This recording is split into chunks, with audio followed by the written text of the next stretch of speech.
is how does your band approach membership? How do you welcome people into your band? How do you support membership in your band? The second topic is how do you show up for the community? How do you make decisions about who to play for, how to play for, when to play for? What's your decision-making process in terms of your actions, your things that you're doing in the community? So how do you show up? And the third kind of topic is how do you support the folks in your band? What are the things that you do as a band that's supportive, that helps people feel respected, feel understood, feel included in your band? So we do only have 45 minutes, super ambitious to go through all of that, but we're gonna touch on these topics. And the last thing I guess I wanted to say is, it's just nice to see everyone's faces, and I feel like we're kicking off this conference here, and we can keep talking today, and we can keep talking tomorrow, and we are here as a resource. And if you want to come find us and keep these conversations going, we are completely here for it. So at the end of the session, we want also, if you want to give us your name, contact information, and keep in touch with us, that's what we would love that. Our folks find there's some seats there. There's a seat here. Roger will invite you. You can sit here. So the first thing I wanted to do was, okay, so there's a lot of us here. The go around should be. Okay. Yeah. So what I'd love to hear right now is just what bands are in the room, okay? So I have a microphone, but maybe we could just do it. I'm gonna shout, like just see over here who the bands are, who's the bands, who's in the room. I'd love to hear that. Obviously, we are the Manahattan Orchestra. You know that we're here. Okay. What bands are you all from? Good Trouble. Good Trouble. Leftist Marching Band. Green Situation. Sorry. Expandable Brass Band. Expandable Brass Band. Thank you. Brass Liberation Orchestra. Brass Liberation Orchestra. Flyby. Brass Band. Brass Band. School of HONK. School of HONK. JP HONK. Awesome. DC Activism Street Band. I'm from DC too. Yay! Brassicles. Rascals. Thank you. Anti-fascist marching band. Fun. Awesome. Thank you. Brass Solidarity. Yeah, I know you guys were. Yeah. Ideal main band. Ideal main band. Great. Did we get everybody? Mayday Marching Band. Mayday's here. Brass Belgian? Bakubade. Yes. Thank you. Okay, good. All right, so the first topic that we're going to talk about is membership. So I'm just going to tell you a few things about how we do membership, and then I would love to hear, and do I have a timekeeper? 124, okay. So, membership. The Mechanical Orchestra, we are an open membership project. We also think of ourselves as a political project. So that's one thing to know about us too. We are a band, but we're also equally a political project. So we're an open membership project. You can join us at any time. There's a membership form that we have people fill out. It is very long. We have learned over time that if we ask all of these questions up front, it's better in the long run. So there's lots of questions that we ask a person on this online form. We have a membership committee who reviews those forms. And then we basically prioritize inviting people to practice who are people of color, trans non-binary folks, neurodivergent folks, and disabled folks. We hold space for those communities to come into our band ahead, perhaps, of other communities' identities. The membership committee invites folks to practice. Then, after you've been around for a while, we have something called, and I don't know if this is in the dictionary, we call it a quadro convo. Yeah, we're 4 people, 3 people from the band and a new person have a conversation about why they want to join our band, what drives you in terms of your politics, what drives you in terms of your musicianship, and we have 3 points of unity that we go over. Black liberation, queer self-determination, and solidarity with Palestine. Those points of unity are kind of like deal breakers for us. If folks are not aligned with those points of unity, it's not a good fit with our project. After the quadruplando, then we have an opportunity for the full band to check that person in, and then that person is really welcomed into the band 100%, you know, for the long haul, right? So that is how we do things in a big nutshell.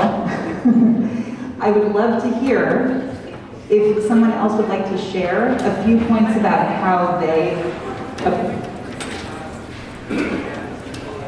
Yeah, okay. So, Brass Solidarity, can you tell us maybe how you approach membership in your band? Is that okay to put you on the spot? I mean, Hey everybody, I'm Daniel. I mean, Brass Solidarity, you show up, we edge to the band app. We don't think that hard about it. And then like we're just loud and proud about what we're about, and if people aren't comfy with that, they kind of naturally self-select, you know? Yeah, that's kind of it. We're extremely open. Yeah, love it. I love it. Yeah. Would anyone else like to share how they approach membership? Just a few highlights or a few bullets. Yeah. I think we do a lot very similar to, hi, I'm Kangs, I'm from Brass Liberation Orchestra. We do a lot very similar. We have a place where you can sign up to be a member. And then after people have come for a while, it's probably maybe a little more recently, pretty quickly, like after 2 rehearsals and 2 demonstrations, we ask people, not always, but like, we're like, oh hey, you've come around, you've been to a few things, are you interested? And then like, we'll do the interview. It's not solidly 4 people in the interview, it might vary one-on-one to more than that. The thing that differs is once people sign up to be a member, they can just start to come to rehearsals. So I'm taking notes on some of what you said. That's right. Yeah, and similar points with that we're looking for, a little bit different. Yeah. A list of like 10 questions. Yeah. I think Armo and BLO had formative conversations a long time ago, so I think that our processes kind of mirror each other because we kind of figured it out together, I think, a long time ago in a certain way. Yeah. Sorry, now that I've had a chance to think, I'd love to add to my answer. Still Daniel. So with Brass Solidarity, we're based in George Floyd Square at 38th and Chicago in South Minneapolis. And we were formed, you know, after the verdict on Derek Chauvin for murdering George Floyd. And we meet every Monday from 5:30 to 7. And anytime we're out performing, when we're out at actions, we say, hey, bring your talents to the square. Here's when we practice. And even practice, we don't tend to use the word rehearsal. We call it an offering. We call it sonic occupation because we're in that occupied space with our sound. Community members come out. The kids are playing the maracas. You know, we're just there are people who come every week. There are people we see once in a blue moon. But like it's that collective, like not so clear boundaries of what is the band, what is the community, and our main thing. You'll see it on our T-shirts. This is what community looks like. So that, I wanted to add that. Thank you. Thank you, Daniel. I totally think that's stuff. Would anyone else like to contribute a few of the highlights about membership? Anyone else? Great. This is a mix of a question and another thought. So one thing I have been talking about with us is being a little more flexible because of differing abilities and neurodivergence of like having an interview style thing could be overwhelming for certain people or traumatic even, and shifting it into less of an interview process and more of a conversation, depending on if people request that. And then it's what do you all, it sounds like you have a very clear quad thing, which can bring a. Nowhere else in the world do you do quadra condos. Yeah, In the Rubik when it's like, you do, yeah. it's rebuilding in a way after, my interview, and I was like, that was a little, even though these few people are friends of mine, that was a little like being in a job interview, like where I feel like there's people who have something to offer me and I've got to prove myself and I'm dissociating. So like, how do you all navigate divergence with that? I mean, I think a long time ago, we tried to do those quadra combos early when someone first joined. And then we decided we would do it basically when months have gone by and we've almost forgotten that person hasn't been checked in a certain way. Because then it feels organic and it feels natural. And so that's helped. I think having just a lot of time pass where we feel like we know each other, that takes, I think, some of this away, hopefully. I mean, I'd love to hear from newer folks about that. But we used to do it over dinner. COVID kind of put a kibosh on a lot of those kinds of things. But we used to just have dinner together and just talk. And also we would have lately we've been having a couple of new people join the Quadra Convo, so it's not just one person on the spot. So 2 people are answering those questions as well, and we try and have it be a conversation. So I think it generally has felt okay, I'm looking at you guys, for the new member process, but yeah, it can be awkward. Yeah. How often does somebody not make? It really hasn't happened in a long time. I mean, like, I'm trying to think, but that's where the online form really helps, because we really ask everything that we want to know. And so that's your first hoop that you have to jump through, and it's a pretty big hoop. And it really ties to the mission statement that we have. So I feel like pretty much everyone who is invited to practice and stays with us, it works. Can I ask, how often does somebody not make they fill out the form and they don't get invited? That's a really good question. Part of that's about capacity. So I think we've had a lot of people join lately who've seen us on the street who don't play an instrument. They just want to be part of this project and this band because people are so thirsty for something to do that's impactful, that contributes, but they maybe they don't really play, right? So then that is a bit of a quandary for us, because how can we invite you to practice if we can't support you to be in this project? So we have been saying, hey, why don't you come learn how to do chant support with us? How about you do percussion with us? How about you do rude mechanic with us, which is that you're kind of supporting us on the street, like, doing those kinds of roles. There's lots of ways people can plug in without playing an instrument.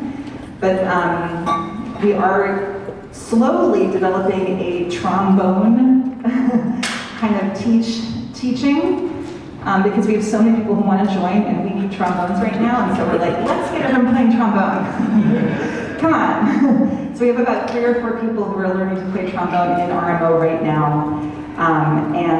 So that's how we've been negotiating it lately. But we do have a lot of people who've tried to join, and they're kind of waitlisted because we can't handle it all. We're in New York, which is I think it is a big advantage of our band. We constantly have people who are, like, every week, there are new people who are trying to join the band. Yeah. So on the opposite end of the spectrum, I'm from Santa Barbara, California, and we have been trying to get a tuba, but we can't get a tuba to save our lives. But what we do is we have a fairly elaborate show me how you'll be a brass goal period rather than a questionnaire period. So we have 2 months per year where we invite open rehearsal. Anybody can come to the rehearsal, and if you come during that period, then you can start the process of basically trying out the band, which is a very loose process. you basically just have to show up at rehearsal, for 5 rehearsals in 1 gig. And then during that time, any brasscal can ask you any questions they want to. It's, we have breaks, people can discuss amongst themselves. And then we, at the 5th rehearsal, we have them step out of the room, everybody votes, and one person can block them from the band because we're such a tight-knit group that we don't want any discord within the group. So we haven't blocked anybody yet. Right. and we're not really looking for musicianship. We're just looking for a good fit with the band. And we've had people who are not really, up to the level of the music yet when they joined, and they've risen to the challenge. So it's never been a bad choice as far as musicianship goes to accept people because they can learn. That's a question also. Yeah. Hi, so I'm in a queer acapella group, as well as band things, and we have a similar, we have like a few screening questions and then an interview with the audition committee, but I'd love to hear kind of examples of like how you phrase those questions, and then if you're having a conversation you're not quite getting certainty that that person's aligned, because we've had some people who've gone through our kind of screening questions and then give kind of a vague answer, and then we're not sure, like, are they really aligned? So I'd love to hear, like, how do you phrase it? What kind of response are you looking for? Yeah, I hear you. Sometimes people, like, for example, we have a question like any salient identities that you think we should know about, which is basically looking for, do people identify as queer? Are folks trans? What are the identities that they have that we should know about and lift up and support, right? And if people are vague on that one, we will dive deeper. It's really important to us to have clarity on that one, so we'll follow up. There's some questions where I think people, they just know they want to be involved, right? They don't have maybe the political analysis that sometimes comes out of asking these kinds of questions, and that's okay, but you do need to be aligned with our mission statement, right? And so if that's a baseline. So if you believe in the mission statement, we're good. But we are happy, well, actually, you can look at our online form on the website, so feel free to just look at that. We can always give you the form itself, if you just want to have a file. And we can also share our Quadro Convo questions, which is a lot of thought went into that, and it's really helped us have thoughtful, meaningful, hopefully not scary conversations that can be hard to have. Anything else? All right, so we're going to move on. Question 2, or topic 2, was around how do you decide to play your gigs? What's your decision-making process? How do you show up? Do you play for some things, not for others? What does that decision, those conversations look like in your project, in your band? So I'll turn it over to Gale to kind of give an example of how RMO does it, and then we want to pass the mic. Hey, I'm Gale Juhkol. My pronouns are she and her. As Sarah mentioned, probably, so we are a consensus-based project, which pretty much means that any decision that we make, unless it's something like a committee decision, is decided collectively by the whole band. And so, the most straightforward example of that is how we decide which gigs we play for, because we have the very wonderful problem of being inundated with gig requests all the time, especially lately. Pretty much how that process usually goes is at our rehearsals, we will ask a series of questions after we read our gig request form, which is also on our website, if you want to look at that, shameless plug. But basically, we'll get a gig request, we'll read all the details of the gig request together at rehearsal. It'll also be forwarded to our email list beforehand. And basically, when it comes time to, decide when or like if and how we should do the gig, we'll ask a series of questions. So the first question that we ask is, should we do this gig? And so you can answer that currently in 3 ways. You can say, yes, thumbs up, I'd like to do this gig. I would feel, good about doing this gig. I feel like it, aligns with our mission statement, right? It aligns with, my personal politics and how I relate to the mission statement. So that's yes. And then there's basically 2 different ways to say no. There's a stand aside and a block. So a stand aside, as it pertains to the example of deciding to do a gig, could mean, in practice a number of things. It could mean that you might feel like you need more information, either about the event or the group organizing it, etc.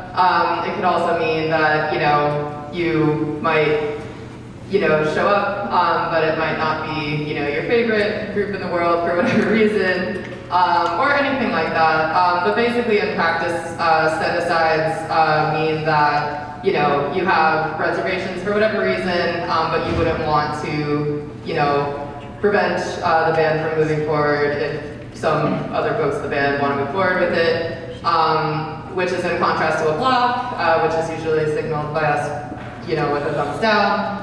Which would mean that if there's even one block, the band wouldn't move forward with the gig unless, the block can be addressed in a meaningful way. Basically a block means that you have, really severe reservations. You might feel like the gig, goes against our mission statement, it goes against your personal politics, etc. So that's in a nutshell how we decide what gigs to play for. Sometimes, yes. And so after, so assuming that a gig, passes should we, with either everyone saying yes or, a combination of yeses and stand-asides, then we will say, can we? And so that's when everyone will also, do a thumbs up, which means, yes, I am personally available and have capacity to do this gig. A thumb sideways in that question would mean that you're maybe available, and a thumbs down would mean that you are not personally available. This also has everything to do with capacity management. Sometimes we might get, 2-3 gig requests in one day, and then it's like, okay, then we have to have a conversation about, which of these gigs we want to prioritize and why, especially if it's a time conflict. If it's not a time conflict, we have to ask questions like, okay, do I want to play 2 gigs in one day? Is that like too much, So we're having a lot of these kinds of conversations actively right now, and I can't say that we have every answer to everything, but we are talking about it. That's pretty much that. How much time do you dedicate to talking about that at a rehearsal? Ooh, good question.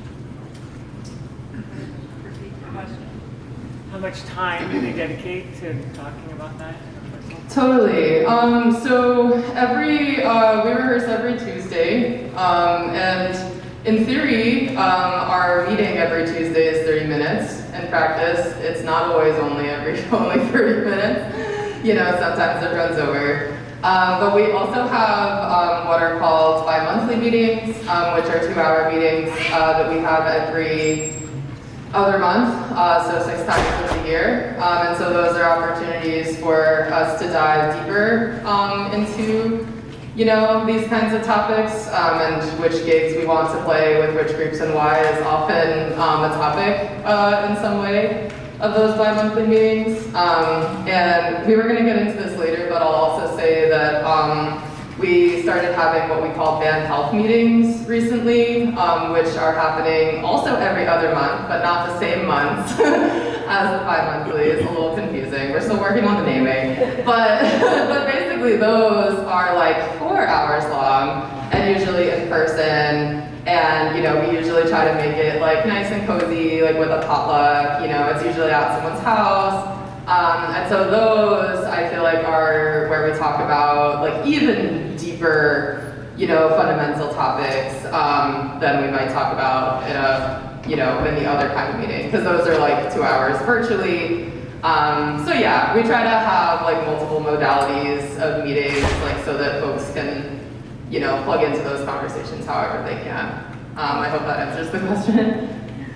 Oh, no, you don't need to bring it. Just how long are your rehearsals and how long are you actually playing if you're meeting for 30 minutes? We rehearse we gather at 6:30, we play at 7, we go to 8:30, and then we have a practice meeting from 8:30 to 9. So 6:30 to 9 every week. And then, as Gail's saying, we also have obviously other kinds of meetings, but we try and be efficient and get out by 9 o'clock on Tuesdays. Other questions? Oh, do people want to share anything else about how you decide who to play for, how to show up? Anything you want to share about that? I was just going to add that on our email list, or we put out the information about the gigs in advance, so people have same time they're reading the information before the meeting. Yeah, right. Thanks, Roger. Roger Manning. Here's a microphone. I'm Ben Crystal. I deal in social aid and sanctuary band, Portland, Maine. So we, I don't know if anyone's familiar with the Gigomatic tool. Yeah. So we do use that for polling band members if they're interested or not, or available for a gig. But we have an intake form from our website that groups can approach us, and we find that this is relatively new in the last couple of years because we've become victims of our own success, and we get a lot of requests. And then we have a kind of a subgroup that looks at these. Is it aligned basically with our mission? Is it a one thing we're also conscious of is not competing with like commercial bands that people are trying to make a living. So, does it fit in our, within our mission statement? And we'll have someone reach out to that person from this subcommittee, say, yeah, we're going to poll the band. Is there a time we need to know by? And then we get back to them. So that's roughly our process. The Gigomatic, can we find that on your website, or how can we see that? Gigomatic.com. Okay, great. Thank you. Any other highlights? Yeah, just a quick question. So one thing that we're finding for the DC Activist Street Band is that a lot of the opportunities to play out really come at the last minute. Right? So we find out a week out or 2 weeks out. Yeah. And then there's That's kind of a last minute scramble. for you. That's a luxury. So I guess I was just wondering what your experience is with that same thing, or because you described this whole process where you poll members and stuff, and all that takes time. Yeah. So I'm just wondering how you navigate it. That's a great question, and that is a source of stress for us constantly, especially with so much going on, and you want to be responsive and you want to show up, right? So we have tried to do a few things to streamline the process. For example, there's a group called Within Our Lifetime that is one of the main groups that's doing Palestine solidarity actions. And so with them, we skip the should we. And it is really about can we. So it's about capacity. We know that we want to be on the street within our lifetime. And so that can help because that allows us to just communicate via email or communicate on a signal chat and just be like, can we go? Can we show up? And so it's not the formal, is this aligned with our mission statement? So that helps.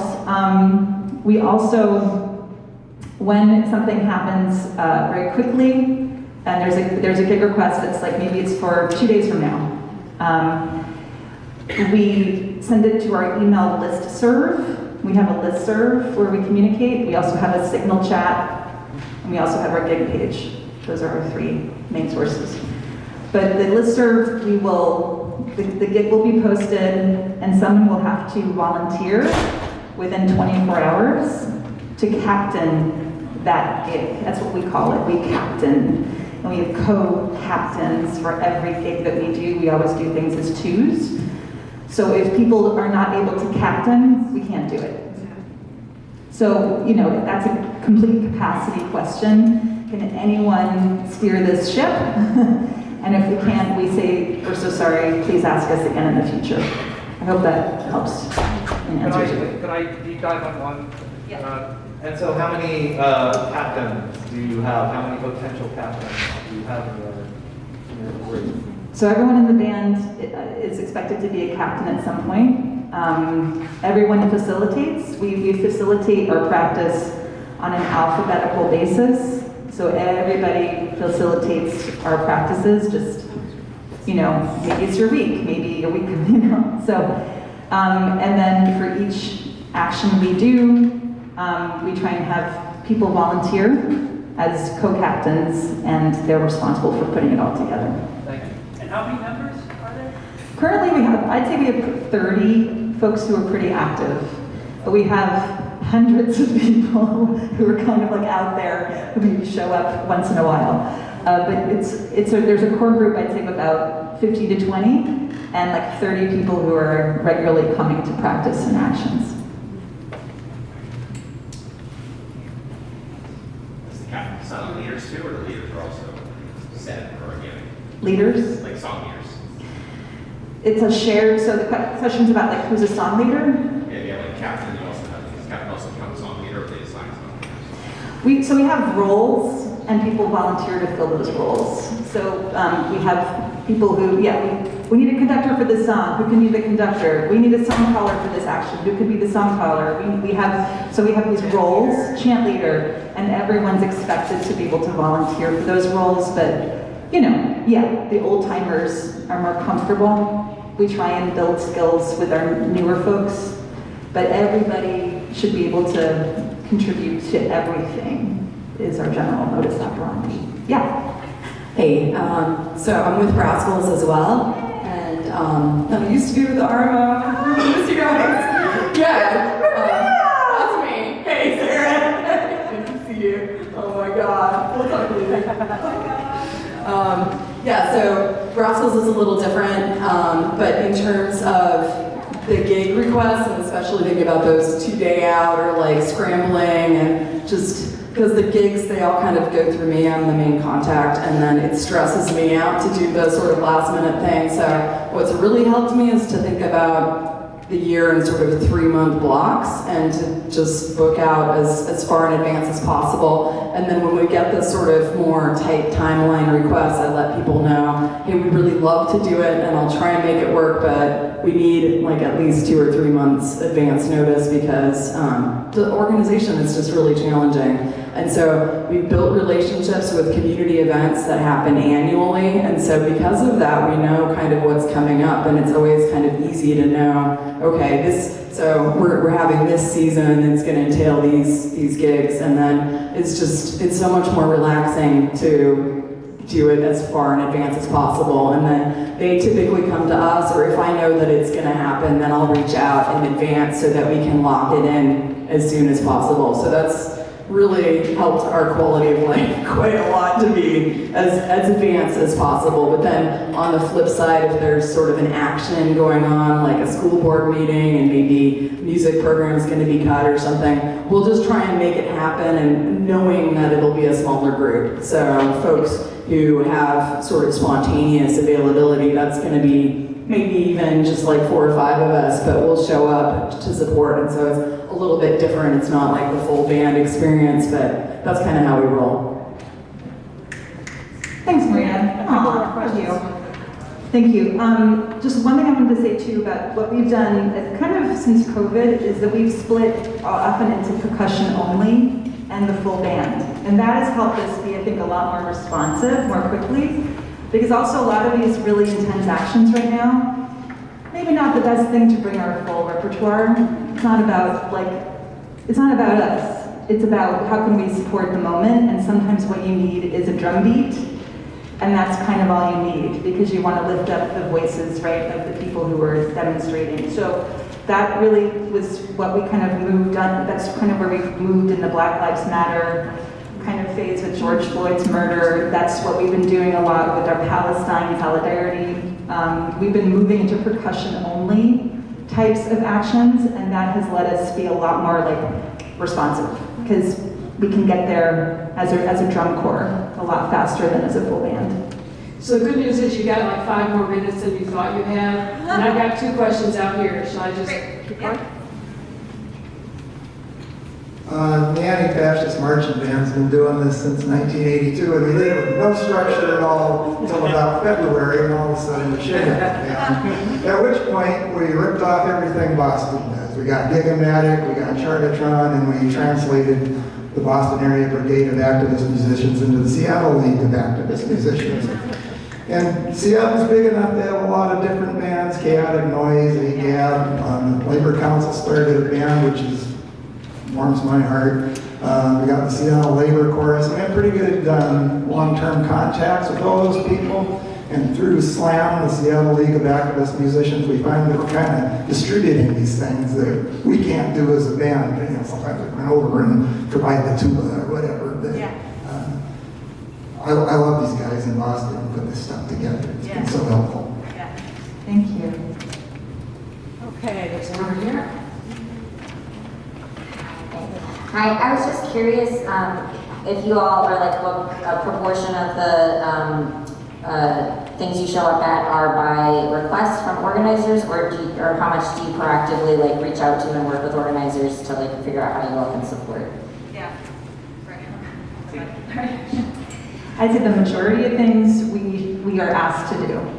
We show up, we put it through our process and we show up to support that group. Every so often, we independently decide we are going to go to this, and we are just, that's a decision we've made as a band, but I'd say like 95% of the things that we do are because we've been invited to be there by the organizer. Does that answer your question?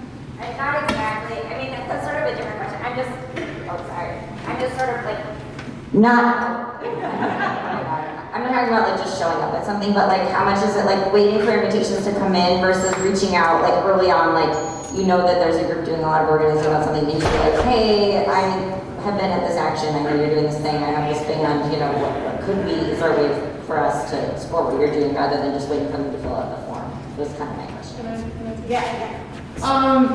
So besides our gig request form, to your point, we do, like Sarah said earlier, have some organizations that we know and love very much. And so within our lifetime is one example. Another example is a group called NYC for Abortion Rights.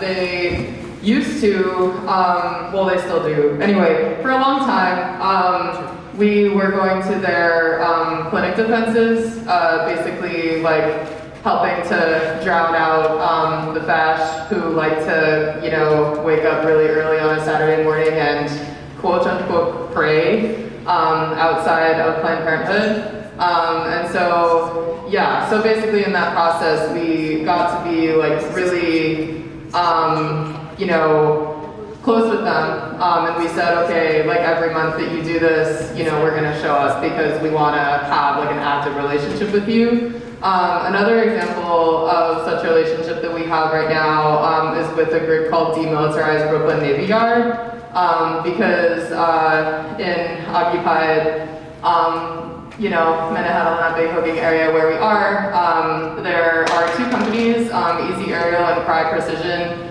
who this building called the Brooklyn Navy Yard houses.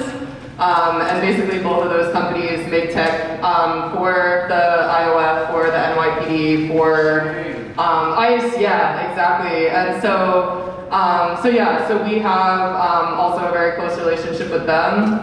We've signed, you know, a petition, you know, a letter of solidarity that they put out. And we try, they have picket lines every week, but we have said, you know, that we will try to show up to their actions every month. So again, like on a monthly, you know, systematic basis, because we've said like, hey, you know, this is a group that we want to align ourselves with. Does that more answer the question? Do we have 5 minutes or how much? 5. Okay, so I have two questions that are for you, as well as kind of everybody, because we're, and this is what I look like. I want you to talk to me over the next couple of days, just because I have two major curiosities that I know are across all bands. One is conflict navigation. I know we as a band have been really lucky that, we're 4 years in and we just kind of had our first big owie with navigating that and did our best, but it was challenging. And so I'm so curious how bands in general navigate that. I would love to talk to anyone about that. So I'm curious about that. And then the second one is so many of these bands are for racial justice. And so many of these bands are a lot of white folks saying we're for racial justice. And in our band, we've worked really hard with recruiting, with things, but at the same time, and especially since we're so open, when there's just a room that's a ton of white people already, it's a hard ask to ask people to give us a shot. We're the good ones. That's no one should trust us off of nothing. And so I'd love also the brain trust as well as you. We can say, what are your salient identities on the form and things like that. But inherently, we're using the master's tools to try and dismantle the master's house in a lot of what we're doing. So I'd love to hear how people navigate that. Okay, we got 5 minutes. I was kidding. So actually, the first thing I want to say is, let's keep talking after this is done, right? We got 5 minutes, but it doesn't mean, let's just keep talking. We have a whole weekend, yay. We have a piece of paper where you can use a pen to give us your info, because those are really important things to answer. The one thing I can say about the conflict resolution or addressing conflict is Gale was saying, we just started having these meetings called band health. Well, we now have a committee, another committee. It's called band health. And it's trying to get at the fact that a lot of people don't feel safe expressing themselves honestly within our project for many different reasons. So what is that? There's some trust that has to be built in our project for people to be able to communicate with each other. So we are now having these meetings that are called circles, where we're getting together for 4 hours, we're bringing food, and we are just talking to each other. There's no band business. There's nothing to figure out, nothing to, vote on. And we are talking to each other about how we're really doing. How are we really doing? How are you really feeling right now? That's a hard question. So there are ways that we're trying to just create space for just being with each other in community and getting to know each other as people. And it's not addressing conflict, but I think it's getting at some of the conflict that is happening in the project with not being able to say what you want to say, not feeling listened to, not feeling understood. That's one way that we're trying to approach that right now. Aside from what Sarah is saying, we also recently just had a facilitation training with AORTA, which stands for Anti-Oppression Resource and Training Alliance. They can do facilitation trainings either in person or remotely all across occupied Turtle Island. So if this is something, that, facilitation, I feel like that's a skill that we can all cultivate. And so one of the things that I really got out of that training was how to ask, how they phrased it, smaller questions. So for example, if, so let's say the question is, should we, partner with whatever the organization is, in whatever capacity, people might have varying, levels of information about that organization. So smaller questions you can ask are okay, how much information do people have about this group? And, what are we aligned on this group versus what are we not so aligned on? So trying to get at, more bite-sized questions as opposed to what do people think of this big, what do people think of this really big amorphous topic? So that could be, yeah, another tool for folks to have in their toolbox as far as like navigating these kinds of conversations. I think we have to wrap it up, is my... Yeah, you Yeah?